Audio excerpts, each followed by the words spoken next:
વિટામિન્સના બધા જ report normal આવે છે, સાથે ઘણી વખતે આપણે 8 થી 9 કલાકની પૂરતી ઊંઘ પણ લઈએ છીએ, છતાં પણ આપણે સખત આળસ ચડવી, થાક લાગવો, આખું શરીર ગુમડા જેવું દુખવું, પિંડીઓમાં કળતર થવી, આવી તમામ તકલીફો અવારનવાર રહેતી હોય છે. પરંતુ તે માત્ર વિટામિનની સાધારણ કમીને કારણે નથી, પરંતુ એટલે કે મોડર્ન સાયન્સ પ્રમાણે જોઈએ એટલે કે તે ફાઇબ્રોમાયલ્જિયા નામની બીમારી છે. જી હા મિત્રો, અને આયુર્વેદ અનુસાર જોઈએ કે જેને આપણે માસગત વાત અથવા તો સ્નાયુનો વા તરીકે આપણે તેમને ઓળખીએ છીએ. પરંતુ આમનો ઈલાજ શું? તે એકમાત્ર એટલે કે પેનકિલર્સ સાથે ઘણી વખતે સ્ટેરોઇડના ઇન્જેક્શન્સ કે પછી વિટામિનની ગોળીઓ કે વિટામિનના ઇન્જેક્શન છે ના મિત્રો. આપણે જ્યાં સુધી લઈશું ત્યાં સુધી આપણે સારું રહે છે.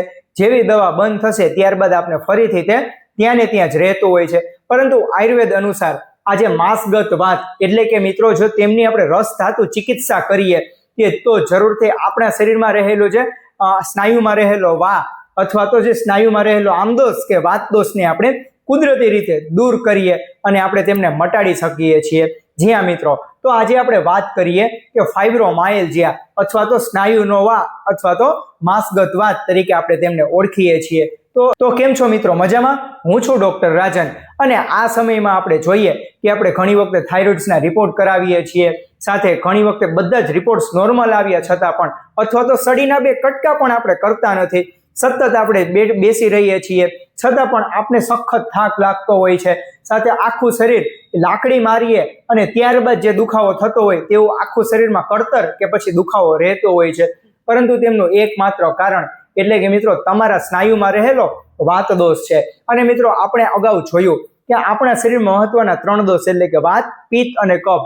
જી હા મિત્રો, કે જ્યારે આપણા સ્નાયુમાં વાત દોષ કુદરતી રીતે વધે છે કે જેને કારણે આ જે તકલીફ અવારનવાર આપણે રહેતી હોય છે. તો મિત્રો આજે માસગત વાત કે જ્યારે આપણી જઠરાગ્નિ મંદ પડે છે, જ્યારે જઠરાગ્નિ મંદ પડે એટલે કે જ્યારે આપણે લીધેલા ખોરાકનું પાચન સરળતાથી થતું નથી.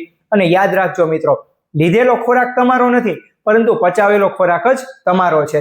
જી હા, કે જ્યારે આપણે ખોરાક લઈએ અને જ્યારે એ ખોરાકનું સરળતાથી પાચન ન થાય એટલે કે જ્યારે આપણી જઠરાગ્નિ મંદ પડે અને તેને કારણે આજે તકલીફ અવારનવાર રહે છે. અને એ જે ખોરાક, જે અપાચ્ય ખોરાક કે જે ન તો કામનો કે પછી ન તો બહાર નીકળતો, આ જે અપાચ્ય ખોરાક કે જે આપણા શરીરમાં આમમાં પરિવર્તન થાય છે, આ આમ એટલે કે જેમને આપણે આમદોષ તરીકે પણ ઓળખીએ છીએ. અને જ્યારે આમદોષ વધે છે કે જે આમદોષ કે જે આપણા સ્નાયુમાં તે ધીમે કરીને ભરાવા લાગે છે અને પરિણામે આપણે સ્નાયુનો વા અથવા તો ફાઇબ્રોમાયલ્જિયા નામની બીમારી રહેતી હોય છે. જી હા મિત્રો, અને આ જે ફાઇબ્રોમાયલ્જિયા એને જે આજે સ્નાયુમાં જ્યારે આમદોષ વધી જાય કે જેને આપણે આયુર્વેદ અનુસાર ક્લમ તરીકે પણ આપણે ઓળખીએ છીએ. અને આ જે ક્લમ નામની તકલીફ કે જેમને આપણે કુદરતી રીતે દૂર કરવા માટે આપણે જરૂરથી એવી 3 રીત કે જેમનું આપણે પાલન કરીએ કે જેથી કરીને પેનકિલર્સ વગર પણ આજે કુદરતી રીતે આયુર્વેદ સારવાર થ્રુ પણ આપણે આજે ફાઇબ્રોમાયલ્જિયા નામની બીમારી દૂર થઈ શકે છે. જી હા મિત્રો, પરંતુ એ પહેલા આપણે જાણીએ કે રસ ધાતુ અને મિત્રો આમદોષ તેને આપણે સંપૂર્ણપણે આપણે આયુર્વેદ અનુસાર સમજીએ. અને મિત્રો જ્યારે આપણે ખોરાક લઈએ છીએ ત્યારે ખોરાક જ્યારે પેટમાં જાય અને ત્યારબાદ તેમાંથી પોષક તત્વો અને સાથે મળભાગ તે બંને અલગ પડતા હોય છે. અને જ્યારે પોષક તત્વો જે આપણા નસ નાડીઓ કે હાડકાઓ સુધી પહોંચે છે અને ત્યારબાદ તેનાથી આપણે સ્ફૂર્તિનો અનુભવ થતો હોય છે. અને જ્યારે જઠરાગ્નિ મંદ પડે છે તો જેને કારણે આપણા શરીરમાં નસ નાડીઓ સુધી પોષક તત્વો ધીમા પહોંચે છે અથવા તો બિલકુલ માત્રામાં પહોંચતા નથી કે જેને કારણે આપણા શરીરમાં ઉલટાનો આમદોષ વધે છે. એટલે કે આપણા શરીરમાં બિનજરૂરી મળભાગ વધી જતો હોય છે કે જેથી કરીને આજે માસગત વાતની બીમારી આપણે અવારનવાર રહેતી હોય છે. અને જ્યારે આ પરિસ્થિતિ ઊભી થાય ત્યારે આપણા સ્નાયુમાં કાચો ચીકણો આમ વધે જાય છે. અને આ જે કાચો ચીકણો આમ વધે કે જેથી કરીને આપણે સખત શરીરમાં દુખાવો રહેતો હોય છે, સાથે સખત આપણે આળસ પણ ચડતી હોય છે.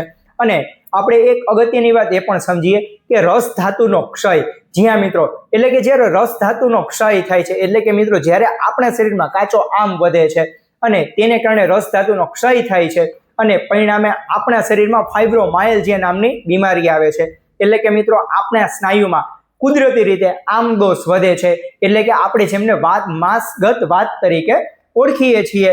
તો મિત્રો આજે કુદરતી રીતે કાચા આમને દૂર કરવા માટે આપણે શું કરવું જોઈએ? અને જ્યાં સુધી આજે આમદોષને સ્નાયુમાં પડી રહેલા કાચા આમને અથવા તો વાતને દૂર નહીં કરીએ ત્યાં સુધી આપણે કોઈ પણ જાતના પેનકિલર્સ, વિટામિન્સ કે પછી સ્ટીરોઇડના ઇન્જેક્શન લઈએ છતાં પણ આપણે તેનાથી કોઈ જાતની રાહત મળતી નથી.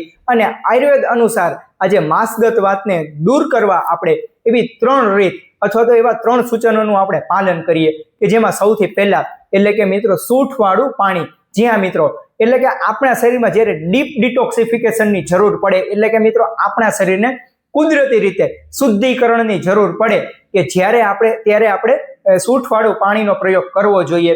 આજે સૂંઠવાળું પાણી એટલે કે મિત્રો સવારે 1 લીટર પાણીમાં અડધી અથવા તો 1 ચમચી જેટલો સૂંઠ પાવડર ઉમેરો.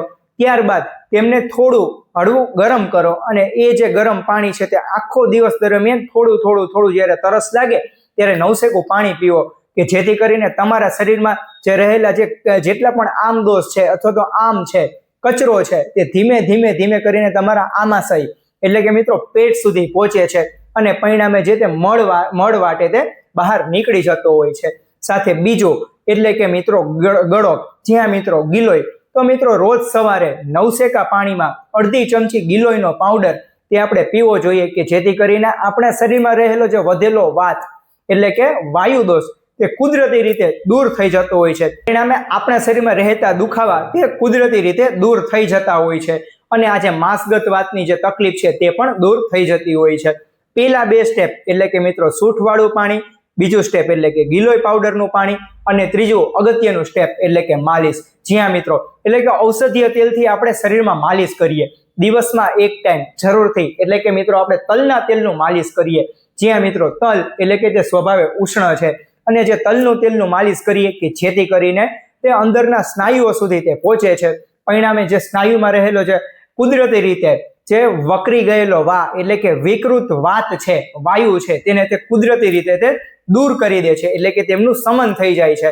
પરિણામે આજે ફાઇબ્રોમાયલ્જિયા નામની તકલીફ અથવા તો આયુર્વેદ અનુસાર જોઈએ કે સ્નાયુનો કે પછી માસગત વાતની જે નામની તકલીફ છે તેનાથી આપણે બચી જઈએ છીએ અને પરિણામે આપણું શરીર સ્ફૂર્તિમય બની જતું હોય છે.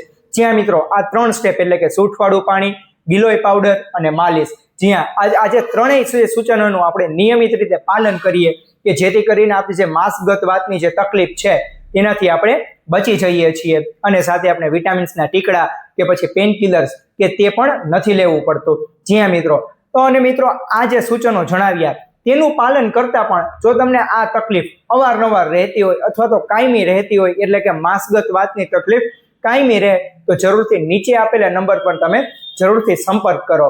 અને મિત્રો આપણે આ માહિતી તે તમારા દરેક મિત્રો સુધી પહોંચાડો કારણ કે આ સમયમાં ઘરે આવા લોકો છે કે જેમને માસગત વાતની તકલીફ અવારનવાર રહેતી હોય છે તો એ લોકો પણ આ સૂચનોનું પાલન કરે. અને મિત્રો આવી વધુને વધુ ઉપયોગી હેલ્થ સંબંધિત માહિતી મેળવવા માટે આ ચેનલને સબસ્ક્રાઇબ કરવાનું ના ભૂલશો. ત્યાં સુધી રજા લઉં છું. સૌનો આભાર. જય ધન્વંતરી, જય આયુર્વેદ.